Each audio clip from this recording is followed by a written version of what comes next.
150亿美元，约等于1000亿人民币。这是一个什么概念呢？这笔钱足够买下曼哈顿最豪华的公寓，足够资助一个小国家运转1整年。而这个数字呢，就是美国司法部刚刚没收的1个人的比特币。大家好，欢迎来到本周末的加密星球故事会。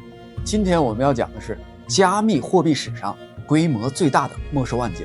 这个故事的意义远超过这个天文数字的本身。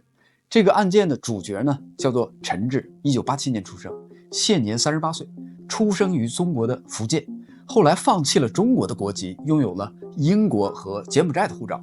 他曾是柬埔寨总理的私人顾问，也是 Prince 集团的创始人和主席，一个在30多个国家运营的跨国集团。但这个人还有另外一个身份，美国司法部称他为亚洲最大的跨国犯罪组织之一的头目。这个故事呢，会让我们重新理解3件事情。第一呢，是加密货币投资诈骗是如何运作的；第二，脏钱是如何通过比特币挖矿洗白的；第三，区块链的透明性如何成为正义最强的武器。让我们先来看看陈志的世界。如果你在2023年访问柬埔寨的西哈努克港，你会看到一座璀璨的建筑——金杯赌场，7层楼，16500平方米，门口有巨大的霓虹灯贝壳，里面装满了象征幸运的红色的骰子。在金边的市中心，还有 Prince 购物中心，里面是奢侈品店、电子游戏厅，还有 Prince 超市，有龙虾的水箱，供应了全世界各地的美食。Prince 银行、Prince 房地产、Prince 投资，整个帝国看起来光鲜亮丽，业务遍布了30多个国家。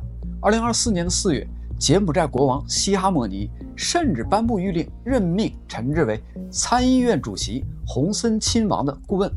媒体称他为柬埔寨的新贵、年度的企业家、商业传奇。但故事并不是从这座赌场开始的，它开始于一个远离金碧辉煌的渔村少年。1987年，福建的连江县小澳镇，一个1.6米的小个子男孩陈志出生在这里。他没有富二代的光环，初中辍学以后呢，就在网吧里边打工。那是一个传奇私服横行的年代，他靠着搭建盗版的服务器赚到了他人生的第一桶金。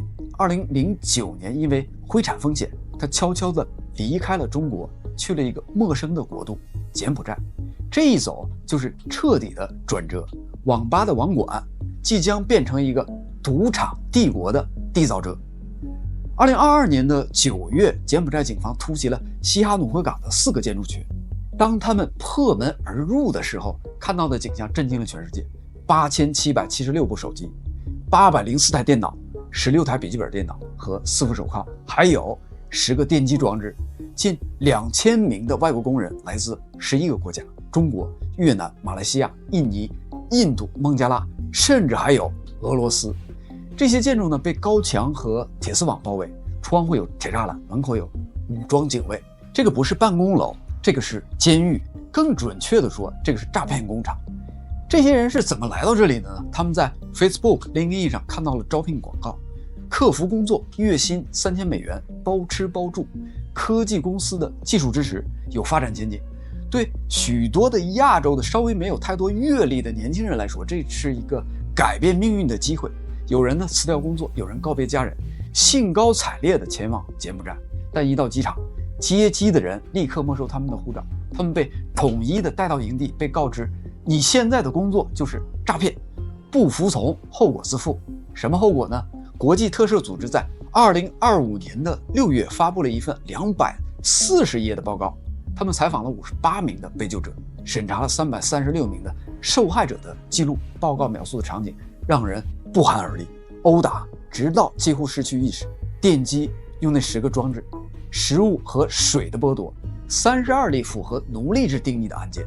据逃出来的人回到韩国以后说，他们亲眼看到有人被折磨致死，然后呢被火化，家人永远也不知道真相。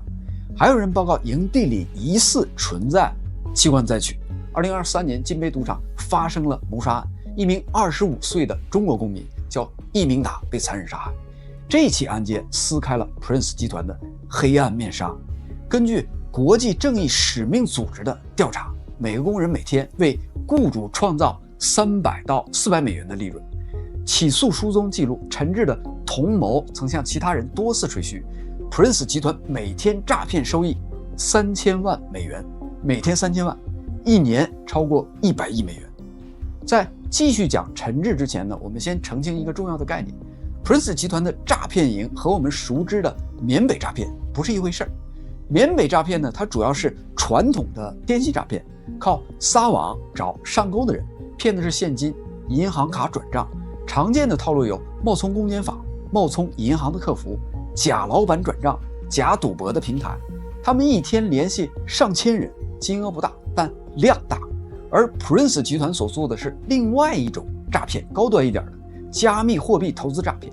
美国财政部文件写得很清楚，他们涉及洗钱、性勒索，最主要的就是杀猪盘。区别在哪儿呢？缅北诈骗撒大网捞小鱼， Prince 诈骗精心钓大鱼。缅北诈骗骗现金， Prince 诈骗加密货币。根据美国和平研究所的报告，整个东南亚地区，缅北呢大约有12万人被困在诈骗营，柬埔寨约有10万人被困在诈骗营，老挝约有几万人，但柬埔寨的诈骗收入远超缅北。为什么呢？因为加密货币投资诈骗的单笔金额要大得多。FBI 的数据显示，2024年美国因为加密投资的诈骗损失超过58亿美元，单笔金额更大，影响更深远。所以不要混淆，虽然都叫诈骗营，但这是一场完全不同的游戏。Prince 集团的起诉书中有一个令人震惊的细节，仅仅2个诈骗工厂就配备了1250部手机，控制着76000个社交媒体账号，76000个假的身份呀，每一个都被精心的设计，有人设、有人格、有故事。有的呢扮演投资顾问，有的扮演恋人或者是朋友。这个就是杀猪盘，英文叫做 pig butchery， 像养肥猪在宰杀一样。我们现在用 FBI 的官方说明来讲讲整个的诈骗流程。第一个阶段，初次接触，第1到第2周，这些诈骗的工人每天必须完成5个成功的对话，否则呢就会被殴打或者是电击。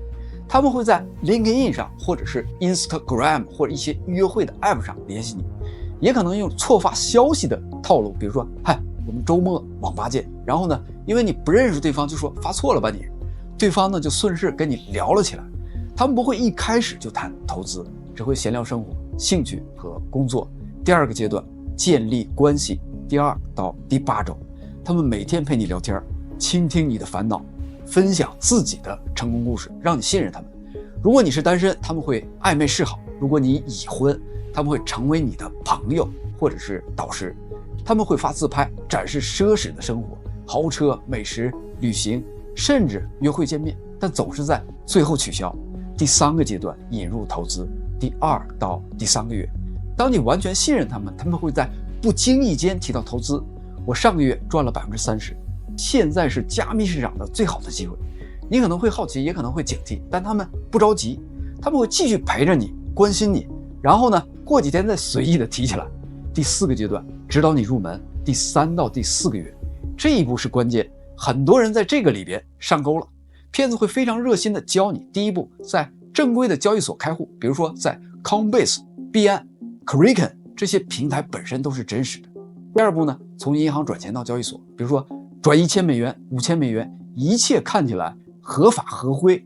第3步，在交易所买加密货币，骗子会说买 USDT， 它是稳定币，和美元1比1，或者说买比特币、买以太坊，这一步也是合法的。第4步，转币到投资的平台，骗子会给你一个网站或者是 App， 这是我用的投资平台，收益非常高。这个平台是假的，完全由骗子控制。他们会给你一个钱包地址，让你把刚买的加密货币转过去。你转过去的那一刻，钱就到了骗子的手里。第5个阶段，制造收益。第4到第6个月，你转了5000美元 USDT， 第2天平台显示5200美元，1周以后显示1万美元，你兴奋极了，你想提现试试，骗子会说当然可以，然后真的给你转过去1000美元。这个叫做放饵，用小钱来买你的信任。第6个阶段，大额的投入，这是在6个月以后。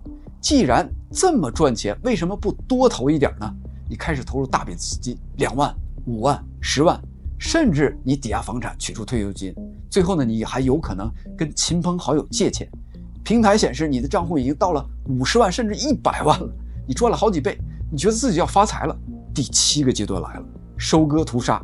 当你想大额提现的时候，问题来了，需要先缴税，要支付20%的保证金，升级 VIP 才能提现。你继续投钱，因为你相信那50万那100万是真的，是你的。但很快网站关闭，联系人拉黑你，所有的钱全部消失了，你的积蓄、你的房子、你的未来，一切化为乌有。FBI 的真实案例告诉我们，2022年纽约一个洗钱网络为 Prince 集团工作，259名美国人损失了1800万美元。而在柬埔寨的营地，那些被迫行骗的工人，如果今天没有完成5个成功的对话的任务，晚上就会被电击或者是殴打。受害者欺骗受害者，这个就是 Prince 集团最邪恶的地方。现在问题又来了， Prince 集团每天收到价值3000万美元的加密货币，主要是 USDT 稳定币、比特币和以太坊，这些钱都是骗来的，在区块链上是可以被追踪的，陈志不能够直接花它，他必须把它洗白。怎么洗？答案是建立一个挖矿帝国。在这个光鲜的商业帝国的背后，陈志控制着2大挖矿业务。第一个 WAP Data Technology， 地点在老挝，这是官方的面子工程，是 Prince 集团公司开的一个子公司，对外宣传是区块链科技公司。美国财政部的制裁文件里边写道， WAP Data 将大量的比特币输送到陈志的钱包，他有公司的注册，有办公室，有员工，表面合法。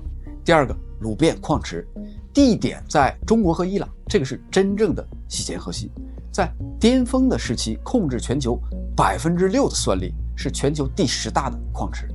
但它比 WAP 更隐蔽，它没有公开的注册信息，不在官方的文件中出现。实际呢，它由 Prince 集团控制，是整个洗钱的心脏。为什么要2个挖矿业务呢？想象一下，如果你是陈志，你需要洗钱，又不想暴露自己， WAP 是给外界看的。我们有合法的挖矿业务，我们在老挝有正规的公司，这些比特币都是挖来的，鲁便才是真正干活的，规模更大，位置更加隐蔽，处理资金量更加庞大，是150亿美元的来源。完整的洗钱流程有5个步骤。第一步，收集诈骗的所得，营地每天收到价值3000万美元的各种各样的加密货币，这些币都能追踪到受害者。第二步，复杂的转移混淆，使用喷雾和漏斗的技术。喷雾就是把大额的资金分散到上百上千个地址，漏斗呢在聚合回少数的地址。起诉书中提到，陈志甚至画了洗钱的流程图，目的就是为了制造迷宫，增加追踪的难度。但注意，区块链上仍然有记录。第三步，投入双头挖矿帝国，这是整个计划的关键。陈志用诈骗来的钱去运营2大挖矿业务。路线 A， 鲁便的矿池主力位于中国和伊朗，处理大部分资金，用脏钱买矿机，付电费维持运营。路线 B，WAP Data 这是辅助，位于老挝，规模较小，对外合法的门面。挖矿呢需要成本，需要矿机、电力维护，都需要花钱。但对陈志来说，诈骗来的钱本来就不是他的，成本几乎为0。起诉书中记载，陈志曾多次向人讲过，挖矿的利润非常之高，因为没有成本。第四步，产出干净的比特币，这个是最精巧的一环。鲁便和 WAP 产出的比特币是全新的矿工奖励，在链上这些币的历史很简单，从区块奖励、矿池到钱包，完全没有犯罪的痕迹。这个就像用假钞来买机器，机器产出产品。美国财政部确认 WAP 向陈志的钱包输送大量的比特币，但真正的大头在鲁便的矿池。第5步，私人存储终点。陈志把这些干净的币转入了自己控制的钱包，来自鲁便的比特币127271枚存在托管的钱包里边，只有陈志持有私钥。其他来源的比特币通过 WAP 等地址流转。美国财政部公布的4个相关的钱包，价值18亿美元，合计168亿美元比特币，全部由陈志掌控。表面上看 ，Prince 集团是跨国的商业帝国， WAP Data 是合法的科技公司，靠挖矿赚钱。但隐藏的核心层，鲁便的矿池是洗钱的机器，每天产出干净的比特币。不在官方的文件里边，却是关键的资产。最底层的来源，诈骗营假身份，3000万美元每天，暴力与剥削，整个的结构，诈骗的所得，然后到转账混淆，再到投入挖矿，再到产出干净的比特币，最后转移到私人的钱包。这是一台价值168亿美元的洗钱机器。但最讽刺的是，陈志以为这套计划完美无缺，没想到正是这台洗钱机器在区块链上留下了完整的证据链。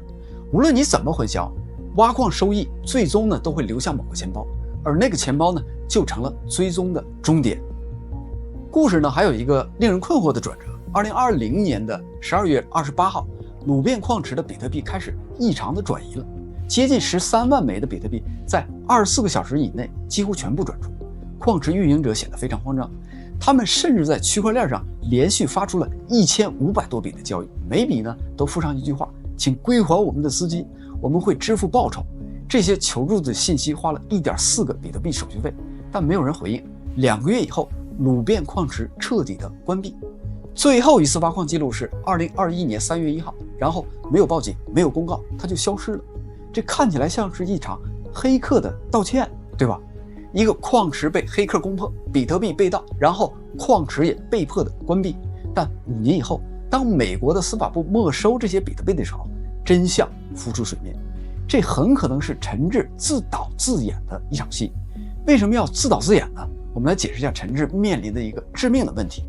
虽然通过挖矿产出的比特币是新币，表面上看是干净的，但陈志非常担心一件事儿：区块链分析技术在进步，随着时间的推移，链上分析会越来越精确，调查人员可以追踪长期的大量的异常的资金流向，钱包之间的控制关系，历史资金的走向模式。换句话说，即使比特币是挖出来的，但如果有人深入调查，还是可以发现谜端。为什么鲁便矿池会投入如此大量的资金？为什么挖出来的比特币都流向了同一个人的钱包？为什么这个矿池的运营模式如此的异常？陈志需要一个终极的防火墙，彻底的切断鲁便矿池与 Prince Group 犯罪的联系。解决方案是什么样的呢？制造一起黑客的盗窃案事件。详细一下陈志的计划。第一步，暴露私钥的漏洞。2025年的8月 Arkham Intelligence 发现，鲁便矿池使用的私钥算法只有32位的随机数，这是一个严重的安全缺陷，而且很可能是有意而为之。为什么故意设置一个弱点呢？因为这样，当比特币被盗的时候，就有了完美的技术说辞。我们的密钥算法有漏洞，被黑客暴力给破解了。第二步呢，就是转移比特币。2020年的12月28号，127426枚的比特币被转走，转到哪儿去了呢？表面上看是黑客的钱包，实际上呢，陈志依然控制着这些钱包的私钥。起诉书明确地写道，127271枚的比特币存放在陈志个人控制的非托管钱包里边，这些币从来没有离开过他的掌控。第三步，制造受害者的形象。那1500多笔请归还我们的资金的交易是演给谁看的？演给全世界看的。这是一场公开的表演。看，我们是受害者，矿池被黑了，我们在恳求黑客归还资金。这场演出花了1.4个比特币，但对陈志来说值了，因为这会成为他的证据。我们是受害者，不是罪犯。第四步，关闭矿池。2个月以后，鲁便矿池彻底的被关闭。对外的说法是，黑客盗走了全部的资产，我们没有办法继续的运营，没有报警，没有详细的公告，因为一旦真的报警 ，Prince 集团的犯罪网络马上就会被揭穿。就这样，鲁便矿池从世界上消失了。为什么说这是一个自导自演的戏呢？这里边有3个铁证的证据：比特币5年没有动，真的黑客他不可能让35亿美元闲置的。证据2，这些钱包的私钥始终在陈志的手里边，资金从未真正离开过他的控制。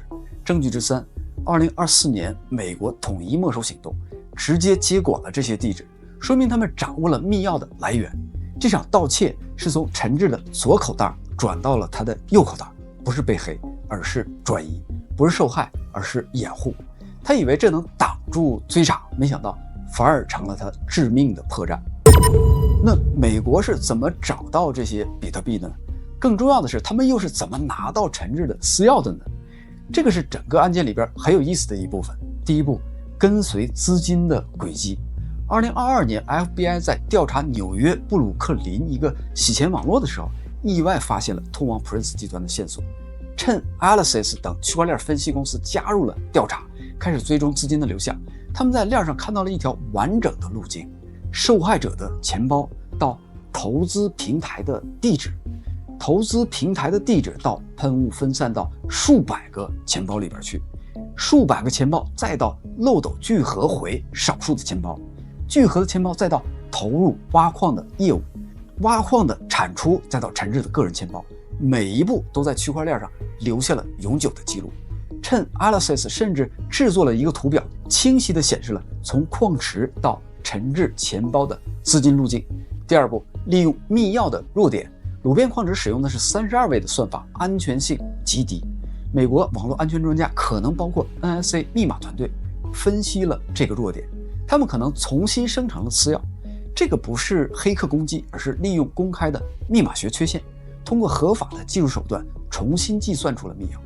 这个就像如果你用123456788作为密码，别人呢通过尝试常见的密码找到了它，这个不叫黑客，这个叫密码太弱了。第三步呢是国际合作与内部的证据。FBI 的调查还深入到了 Prince 集团的内部，起诉书中提到陈志保存的诈骗利润账本、贿赂账本与转账的记录、暴力证据的照片、详细的洗钱流程图。这些材料的出现，说明调查得到了内部的协助，可能是内部人员投降了，或者是情报的交换。第四步，司法没收行动。2024年的7月，那些沉睡了近4年的比特币开始了转移，它们被整合到了新的地址。这个是美国政府执行法院没收的命令。2025年的10月14号，美国司法部宣布，这127271枚的比特币现已归美国政府保管。这个是美国历史上最大规模的资产没收案件，不仅是加密史上的记录，也是所有资产类别的记录。这起案件之所以震撼，不仅因为金额巨大，更因为它证明了一件事：区块链从不忘记。陈志用诈骗的钱建立了洗钱机器，用矿池产出的干净币在自导自演被黑，试图切断资金来源，但这一切都被记录在链上，一笔笔的交易，一层层的转移，就像化石一样，永久刻在了比特币的时间轴里边。与传统金融不同，比特币区块链是公开的账本，没有银行经理，也没有隐秘的保险柜，所有地址、所有转账，任何人都能够追踪。这意味着骗局可以持续很久，但无法永远的隐藏。FBI 与区块链分析公司正是利用了这一点，把一条条线索穿成了一张完整的证据网。诈骗资金流、鲁变矿池的产币流、被黑后的转移流、最终的存储钱包，所有的证据都不依赖证人，而是写在区块链上。这个是加密世界的两面性，它既可以被犯罪分子利用，也能成为揭穿罪行的利器。正如 FBI 的调查员所说的，区块链不需要记忆，因为它永远不会遗忘。2025年10月14号，这一天不只是没收，还是一次全球联合的行动作战。美国财政部与司法部联合英国外交部发起针对东南亚加密犯罪史上最大规模的打击行动之一。美国财政部制裁了146个实体与个人，包括 Prince Holding Group 及所有的子公司， Prince Bank 也就是王子银行，金杯赌场， Update Technology 老挝的那个挖矿场， Bybit Exchange 一家加密交易的平台，以及数百家空壳的公司。美国 FinCEN 宣布将辉万 Group 列为首要的洗钱关注对象，切断其与美国金融系统的联系。英国方面呢，也冻结了陈志的资产，包括北伦敦豪宅大约1200万英镑，伦敦金融城写字楼大约1亿英镑。制裁文件还揭露了 Prince Group 与澳门黑帮的联系，陈志与崩牙驹的合作，澳门最臭名昭著的黑社会头目。陈志系统性的贿赂多国的政府官员，2019年为一名外国政府高官购买了价值300万美元的游艇，保存详细的贿赂账本。这个不是小规模的犯罪，这个是国家级别的腐败网络。但现在呢，全球执法网络正在收紧，资金通道被封堵，跨境资产遭冻结，掩护被层层的揭开。虽然美国已经开始对陈志的资产实施了制裁，但 Prince Group 的触角很可能还没有完全被切断。此时此刻，在世界的某一个角落，可能还有诈骗营地在运作，还有工人被困在那里，每天呢被逼着完成5个成功的对话，他们的目标也许就是你。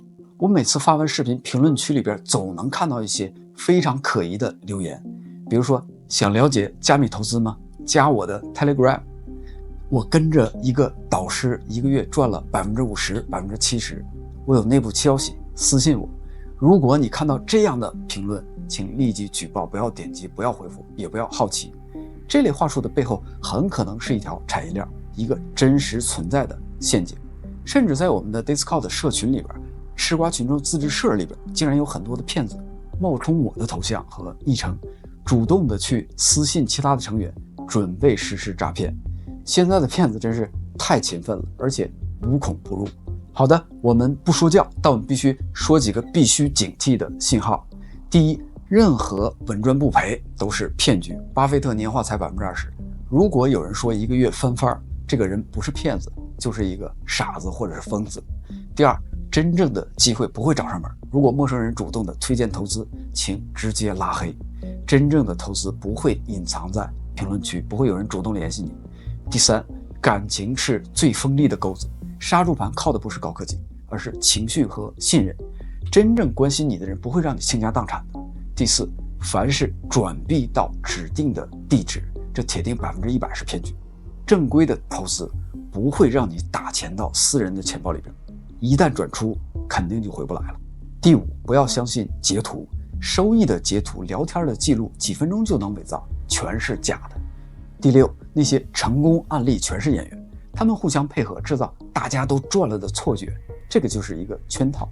第七，永远要相信你自己的直觉，有一点不对劲就马上停下来，不要想着都投了就不想浪费了，及时止损永远不会太晚。如果你已经遇到类似的骗局，不要沉默，立刻报警。FBI 互联网犯罪投诉中心网址是 ic3.gov， 你的行动可能会救下下一个受害者。现在150亿美元的比特币已经在美国政府的手中了，陈志仍然在逃，如果被抓，他将面临最高40年的监禁。这些比特币最后怎么处理呢？最理想的结果是补偿受害者，但实际的操作将会极其的复杂。对我来说，这起案件最重要的意义并不在于金额，而在于它揭示了4个真相。第一，技术本身没有善恶，加密货币可以被用来诈骗，也可以被用来追踪骗子。第二，区块链的透明性是一把双刃剑，对守法者这是保护，对犯罪者这是诅咒。第三，监管呢正在逐渐的走向成熟，国际合作正在变得高效，加密世界也正在变得更加安全。第四，正义可能会迟到，但它永远不会缺席。区块链记住了一切。好了，今天的加密故事会就到这里。如果你觉得这期内容对你有所帮助，请点赞、订阅并分享。如果你在评论区里边看到可疑的信息，直接举报它。最后，我想用 FBI 专家的话来结尾：我们不可能抓住每一个骗子，但我们可以砍掉蛇头。陈志的帝国倒下了，但还有其他的蛇头，所以请继续保持警惕，在加密的世界里边保持好奇，保持学习，但永远保持警惕。最后的最后，欢迎加入我们的 Discord 社区吃瓜群众自治社，入口就在外网频道的主页。我们下期再见，谢谢，再见。